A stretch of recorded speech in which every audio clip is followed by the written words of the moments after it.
Yo, good morning, magandang araw po mga idol sa ating pong mga ka-journey dyan, sa ating pong mga ka-adventure. Ayan, mga ka-BJs, ayan, ka-istong. Mapagpalang araw po sa ating lahat, panibagong reaksyon tayo, taong gala po. Okay, so alam niyo po ba mga idol na hindi ko na sana tatalakayin at hindi ko na gagambalain pa ano po itong si Damo. Pero kung mapapansin po natin, nung una po niyang reaksyon, sinagot po niya yung reaksyon ko, ano po, talagang pinagpilitan niya na sabi ko nga nabanggit ko daw na failure ang ka-business. Hinayaan ko lang po muna yan, hindi ko po pinansin ang mga bagay na yan. Pero po nung pangalawang pagkakataon, nakita ko po na pumunta po siya sa ka-business. Ano po, at isang video po ang aking nakita, sa video po ni Papa Dins na natalakay po tayo at inulit na naman niya na sinabi po na failure. Sinabi ko daw na failure ang ka-business. Una po sa lahat, mga idol, sinabi ko lang yan na failure ang ka-business base sa pahayag ni Mr. Ka-business. Kasi nga po, maliwanag naman sa sinabi ni Mr. Ka-business, ano po, na sabi nga niya, bubuwagin na yung mga kagwang dahil failure yung mga kagwang na siya ang may gawa. Ibig sabihin, nag-failure yung kagwang na siya ang may gawa. Nadugtong po yun. Maliwanag po doon sa sinabi. So, pagka ganyan po mga idol, yan po ay isang statement na kumbaga ay may inclination point. Ibig sabihin, hindi po siya tapos. Pag magkakaroon ka po ng conclusion dyan, ibig sabihin, failure yung kagwang na sinabi ni ka-business na siya ang may gawa. So, ano po yung magiging therefore mo? Di po ba? Kasi may therefore po dyan. So, doon po pumasok na nasabi ko na failure ang ka-business. Failure si ka-business. Ganito po ang pinakasimpleng konkretong example dyan. Halimbawa po mga idol, nagawa tayo ng building. Ano po? Siyempre, ang building po, ginagawa yan. Sa pamamagitan po ng pagsusupervise ng isang arkitekto. Wala naman pong building na hindi po ginagawa at sinaayos ng isang arkitekto, di po ba? Ngayon po, nagawa po yung building. Sa pamamagitan ng arkitekto po ang design, arkitekto po ang gumagawa ng disenyo kung paano po niya patitibhayin po yung isang bahay, ano po yung isang building. Nagkataon po mga idol na nung nagawa po yung building, o habang ginagawa yung building ay gumuho bigla ito. Pwede po ba natin sabihin na failure po yung building na yan? Di po ba? So, ang masasabihin natin, failure yung arkitekto. Ano po? Na siyang nagplano at gumawa ng building. Ngayon, kung atin pong isasalin ito sa sitwasyon ng mga kagwang, di po ba? May namin naman ni ka-business na siya po yung arkitekto ng kagwang. Siya po yung nagplano, siya po yung gumawa ng lahat ng mga takbo ko paano paplanuhin ang mga kagwang. At dahil nga po sa nag-failure yung kagwang, so ang therefore po natin is failure si ka-business sa kanyang mga plano. Ngayon, ang tanong, kasi ito po yung pinangangalandakan kahit si Papa Dins makarinig nito, kahit si Mr. Ka-business. Ako para sa akin, kung titingnan lang po nila in a positive side, hindi po ako basher ng ka-business. Kaya lang po natin sinasabi ito, kaya lang po tinatalakay kasi wala na po ako sa ka-business. Ibig sabihin, mas masarap mag-reaction ng ganitong sitwasyon kasi nasasabi mo yung gusto mong sabihin. Ngayon, depende na po yan sa pagtanggap nila kung tatanggapin po nilang negative or positive po yung ating sinasabi. Pero, ang good thing po, kung titingnan po nila, hindi po ako basher, kundi ang tinitingnan natin ay pinuna lamang natin. Sa tingin natin ay itong sitwasyon na ito na kung titingnan nila sa positibo, pwede nilang magamit para mas lalong mapalakas. Bakit? Para sa akin po, ang failure, hindi naman po mga idol, isang ano yan Ang failure po ay hindi naman ibig sabihin na pagkakamali na talagang black ka na o ibig sabihin andyan ka na-stranded ka na dyan, di po ba? Kasi kung titingnan po natin, sa lahat po ng mga kwento ng mga successful, ng mga inspiring stories, lahat po sila dumaan sa failure. At ang failure po nila ang nagdala sa kanila patungo sa tagumpay. So, ibig sabihin mga idol, kung failure po si ka-business dito, at titingnan niya ng positibo ang mga bagay-bagay nito, at pwede niyang i-considera kung ano po yung mga sinabi natin ng mga suggestion. So, pwede niyang baguhin ang strategy niya na pwedeng magdala sa kanya sa tagumpay. Kaya ho nagtataka ako kung bakit dinala pa ni Damo, kung bakit pinakwento pa ni Damo yung kwento na sinabi ko na failure ang ka-business. Para sa akin siguro kung bibigyan lang po ng papalalim na pagre-research ni Damo kung ano nga ba yung pakahulugan ng failure, and at the same time ano nga ba ang naidudulot ng mga taong nag-failure sa kanilang buhay. Baka po masigit na masabi niya, oo nga ho, maganda po pala ang mga nag-failure kasi pwedeng gamiting armas para masigit na mapaunlad at malinang ang mapalakas ang kamalayan ng isang tao na magdulot sa kanya patungo sa rurok ng tagumpay. Alam niyo po mga idol, ibigyan ko lang po kayo ng example. Bigyan natin example, lalo na si Damo, tingnan natin. Alam niyo po ba Sylvester Stallone, mga idol, bago po yung naging sikat, ay dumaan po yan sa maraming mga failure. Bago po siya naging sikat na artista ng Hollywood. O di po ba? Pero ginamit po niya yung kanyang failure para magdala sa kanya sa kasikatan. Ito po yung sinasabi natin. Ako naman po ang sinabi kong failure sa ka-business ay hindi naman po ang aking statement. Statement pa rin po yan ni Mr. Ka-business. No? Kaya ho tiningnan natin. Pero pinalalim na lang po ito, mas kumbaga, hinimay na lang. Siyempre, depende sa acceptance ng tao, depende sa pananaw ng tao, kung paano po nila tatanggapin yun. Kaya nga ho, mayroon iba't ibang komento sa comment section. Dito po sa pag-uusap na ito, ako, nung pinanonood ko, medyo humanga ako kay Papa Dins. Kasi sabi nga niya, ikaw Damo, ano po ang pananaw mo doon sa sinabing failure? Kasi yung mga sinabi nila ay pananaw nila yun. So, ibig sabihin, dito nakitaan ko si Papa Dins na at least nire-respeto niya yung komento ng ibang tao. Kaya hiningian niya si Damo. Di ba? So, I think Damo, wala tayong dapat alam mo ito si Damo kasi nung nakasama ko ito, ako naniniwala ko magaling si Damo kasi nung nakasama ko to, pumunta siya sa malayo. Nag-isa siya nung nandito kami sa Bulacan. Pumunta siya sa malayo. Akala ko kung anong ginagawa. Nagbabangka siya. Yung pala gumagawa siya ng content. So, ibig sabihin, magaling siya. May idea lang siya. Kaya nga lang po, hindi po may sasantabi na itong pagkakataong ito ay nagpipishing siya. Kumbaga, ginagamit niya itong oportunidad para mas lalong mapansin siya. Kasi, nung panahon na magsama-sama siya yung nawawala sa mga kagwang, di po ba? Pero ngayon po, na yung mga kapatid niyang kagwang ay naitsapwera, nawala na po sa ka-business, saka naman siya pong pumapasok. So, ano nga ba ang kanyang purpose? Kaya ho, bagamat sabihin mo mang malinis ang inyong purpose, ang inyong adhikain sa pagpunta ng ka-business, hindi mo may isasantabi na magkakaroon yun ng bahid alinlangan sa mga manunood na mayroon kang tinatawag na interest. At pinatunayan yan kasi, aywan ko kung bakit, di po ba? Ito po naman ay sinabi ni Stong, di po ba, na tinawagan siya, sinabi din ni Vi. At sa issue na yan, mga idol, nagtatanong nga po ako sa kanya kung totoo po yung ganyan, di po ba? Pero pinatunayan niya, tinawagan niya si Stong, na sinasabi niya na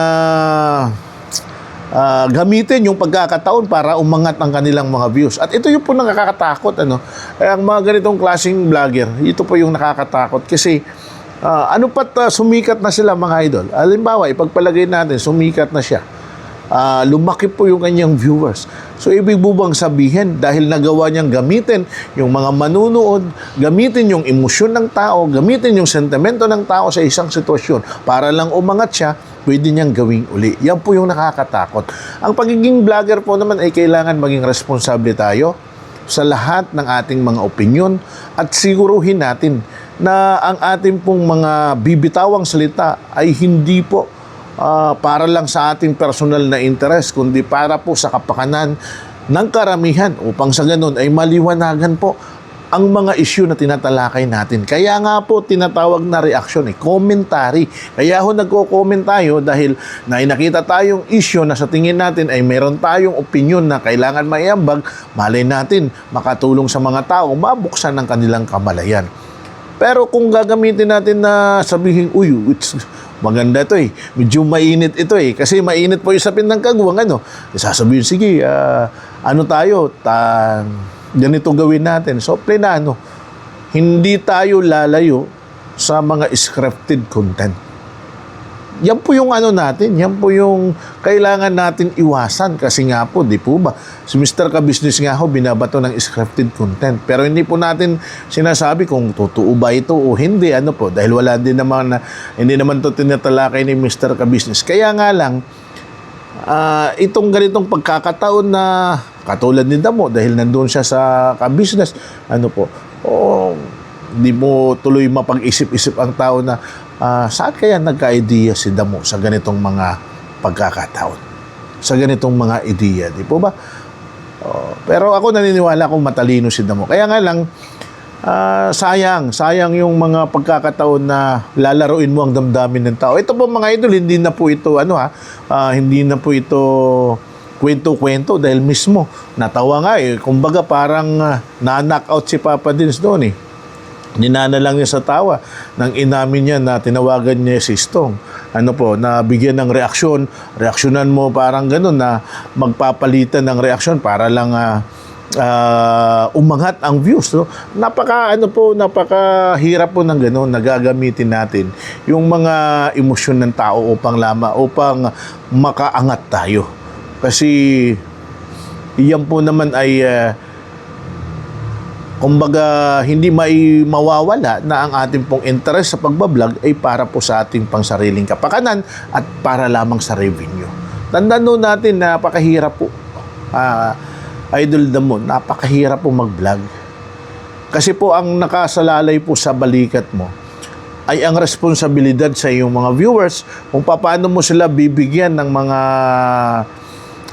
kapanipaniwalang statement. Pwede din nilang gamitin, ma-relate magamit nila sa kanilang sarili. Higit lalo kung ang mga salitang binibatawan natin, ang mga pangyayaring atin tinatalakay, ang mga issue na atin tinutugunan ay related sa kanilang mga experience. Paano na ngayon? So, doon po sa mga napaniwala ni Damo, sige nga, tingnan po natin. Dahil siya na po na umamin na plinano niya ang lahat na yun. Buti na lamang mga idol, buti na lamang dahil hindi naniwala si Stong, hindi naniwala si John, si Bay, hindi naniwala at hindi nagpadala sa kanya. So, napagtanong tuloy ako, yung pumbang pagpunta niya kay Mingay at kay Noy. Nung panahon na yan, di ba bumisita siya? Ano po kaya ang purpose niya? Di po ba? Mayroon din po ba siyang dahilan ng pagbisita na yan? Well, hindi po naman natin pwedeng ihuhulog yan ng masama dahil siya lang po ang nakakaalam. Kaya lang, katulad niya ng sinabi natin, kung pinagtagpi-tagpi natin ang ganito, siya na mismo ang nagbigay ng larawan kung anong klaseng vlogger ang kanyang sarili. Kasi inamin niya na yan ang plinano nila. Mahirap pong paglaruan ang damdamin ng mga tao, ang emosyon ng mga tao, lalo na po yung ating mga OFW. Yung marami pong nanonood sa atin, mga OFW. Kung atin pong titingnan, kung atin pong isa sa alang-alang kanilang mga damdamin, sila po mga idol ay mga stress na po sa trabaho. Malayo sa pamilya dahil nasa Pilipinas po yung kanilang mga mahal sa buhay, nagtatrabaho sila sa ibang bansa. Stress po sila. At minsan po may mga pagkakataon na nabubulyawan pa ng kanilang mga amo. Pero nagtitiis sila. At ang tanging stress reliever nila ay ang makakita ng isang totoong vlog. Mga vlog na may damdamin at salulubin na related sa kanilang mga experience at mga bagay-bagay na pwede silang matuto. Ngayon, Ano pa po yung ituturo natin? Ganun. Ikaw na mismo, Damo, ang sumira. Ikaw na mismo ang sumira sa sarili mo bilang vlogger. Dahil sinabi mong yan, inamin mo na talagang gusto mo o planuhin mo na mangyari yung ganun. Maging scripted ang lahat. Well, mga idol, hindi ko na po sana tatalakayin ito, pero dahil nga po sa nagpunta siya doon sa Kabisnes at nabanggit na po ng aking pangalan, makailang bisis na po niyang binanggit yan. Talagang gusto niyang, kumbaga, matalakay ko siya. Pero bibigyan natin ng pagkakataon. So, at least dito, thank you, Kuya Damon, namin mo. Kung namin mo na ganun po yung purpose, at least na ipakita mo sa mga tao kung anong klaseng vlogger, vlogger ka. Kasi tandaan po natin, ang ating pong mga intensyon sa pagbablog, ang ating pong mga purpose sa pagbablog ay sumasalamin din po sa ating pagkatao. Kung nagbablog lang po tayo because of revenue, nagbablog lang po tayo because of views, nagbablog lang po tayo dahil gusto nating magkaroon ng mga madaming mga subscribers, kanya-kanya tayong mga purpose.